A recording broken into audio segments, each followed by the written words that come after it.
We all dream about winning the lottery. The notion that if we had only the right amount of money, all our problems would vanish is quite a common one. We would buy whatever we wanted, stop working, and live like kings. However, history keeps showing us a different lesson.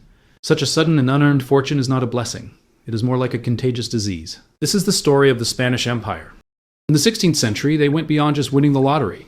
They found the bank. They uncovered one of the largest silver deposits the world had ever seen. They became the rulers of the world, one of the very first empires on which the sun never set. They had an unbeatable army, a huge navy, and even a direct line to God.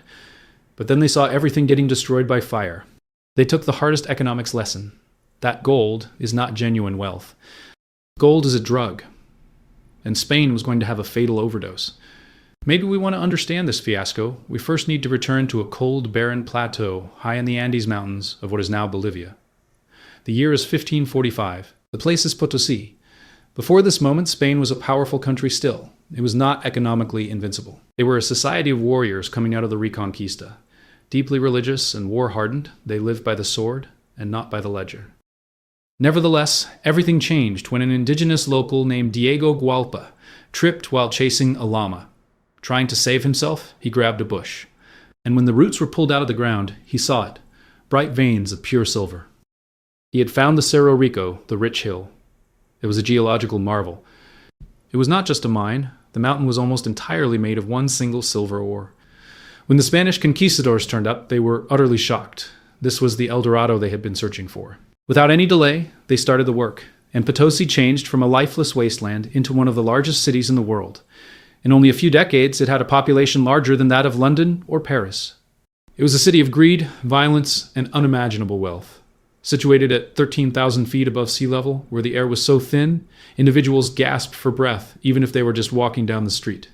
However, to get the silver, Spain had to have labor, and this is how the economic miracle starts. With a human nightmare, the Spanish established the Mida system, a compulsory draft of indigenous labor. Tens of thousands of men were sent down into the dark, suffocating tunnels against their will.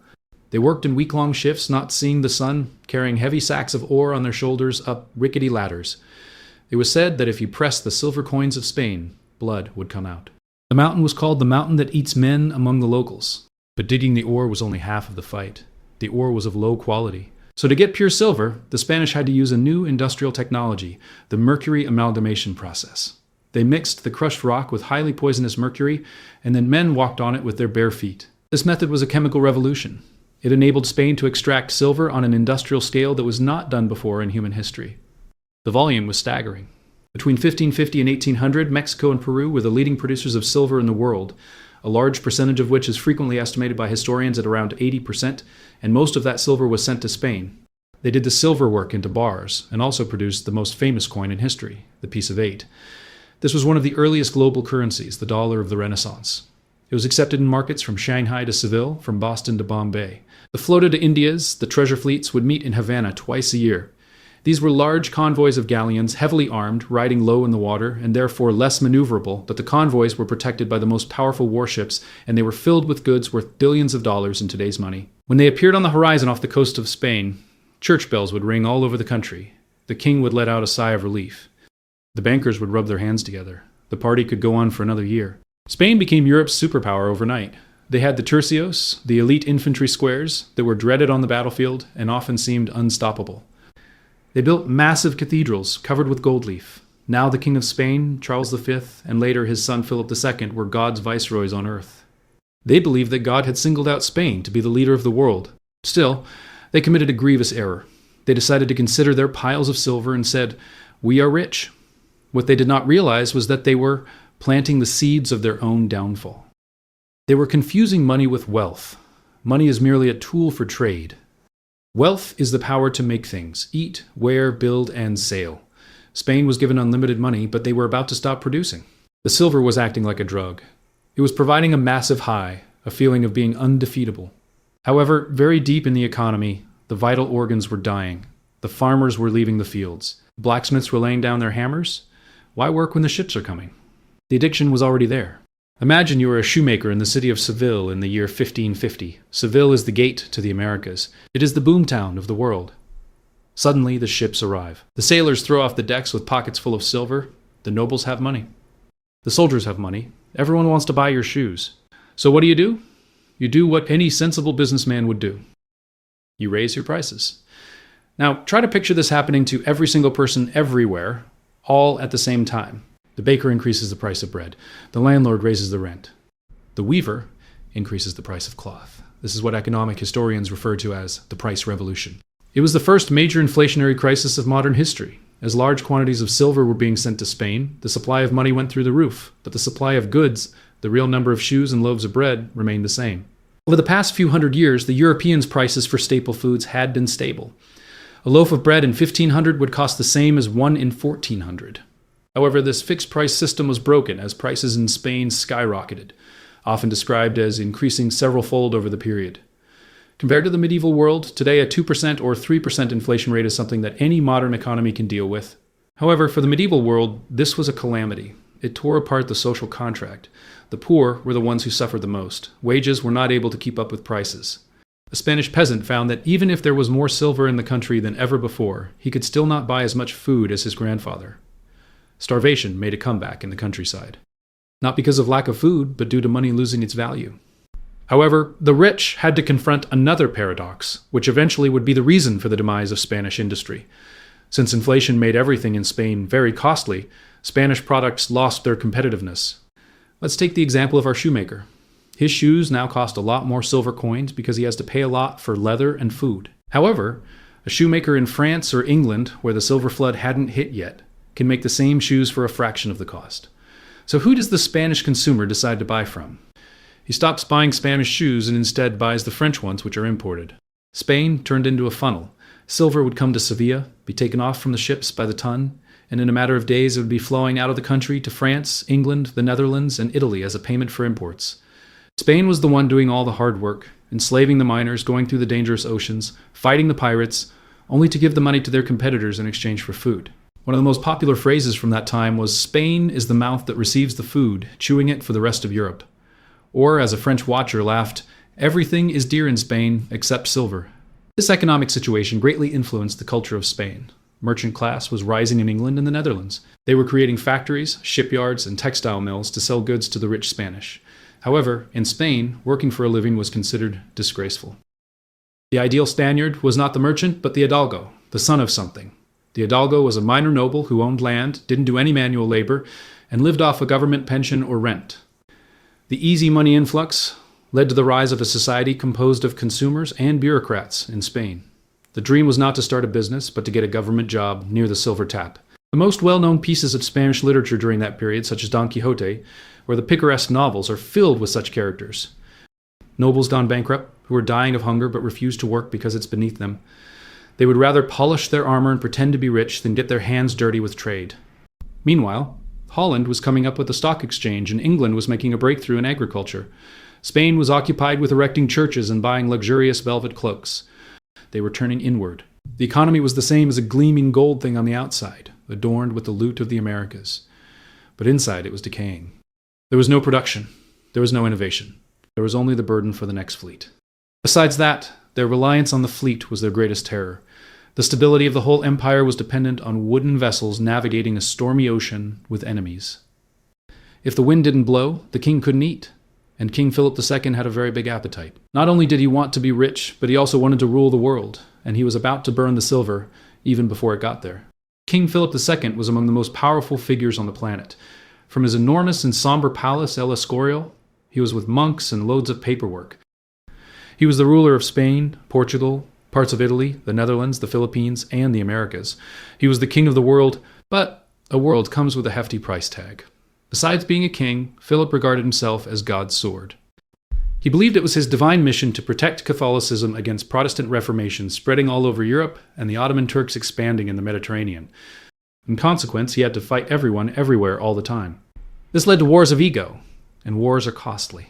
Among many places where he fought the Ottoman Turks was the Mediterranean that concluded with the huge Battle of Lepanto.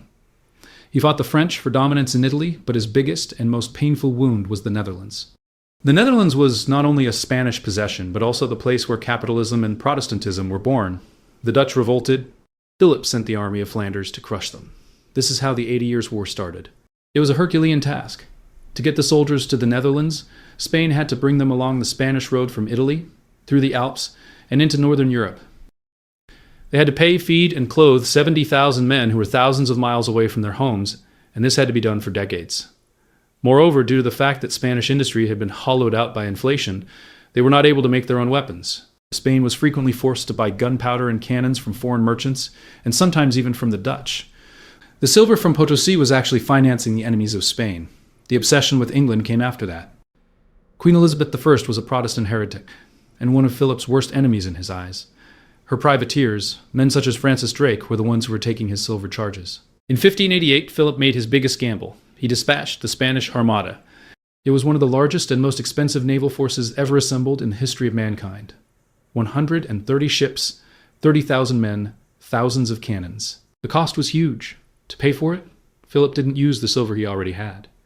Instead, he used the silver he was expecting to get. This leads us to the Asientos, the dark side of Spanish finance. The Asientos.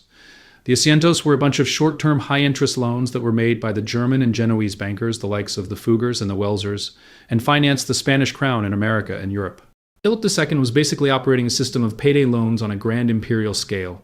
He would pitch the idea to the bankers like this: "Could you please lend me 5 million ducats to build the Armada right now, and as the treasure fleet arrives in 6 months, I will repay you."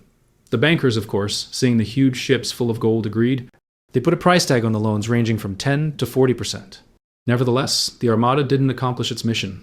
It wasn't beaten by a more skillful navy, but rather by bad weather, bad luck, and inflexible tactics. The fleet was wrecked by storms that pummeled it against the coasts of Scotland and Ireland. Half of the fleet was lost. Hundreds of the crew drowned. It is claimed that upon receiving the news, Philip said, "I sent my ships to fight against men, not against the winds and waves of God." However, the bankers were not concerned with the winds of God. They were after their money. The ships were at the bottom of the sea. The guns were rusting in the salt water. The investment was a loss. But the debt was still there, and the interest was still running. The resource curse had gradually become a debt trap. By the decade of the 1570s, the empire was paying more interest on its national debt than it was collecting in taxes. It is hard to imagine, but it is true. All the money the government could collect through taxes, plus all the silver that came from America, were still not enough to pay even the interest on the loans. They were not repaying the principal. They were barely able to keep their heads above water.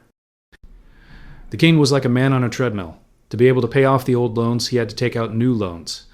He placed Spain under a mortgage for the next generations. He sold the right to collect taxes. He sold titles of nobility, and he kept squeezing the peasantry until they had nothing left. If we were to compare the bankers in Genoa with the owners of the Spanish Empire, we would not be very far from the truth. The gold would come to Seville, be taken off the ships, and then very quickly it was transferred to the Italian bankers' ledgers. Spain was just a shipping company for its creditors, and the system was stretched to the maximum.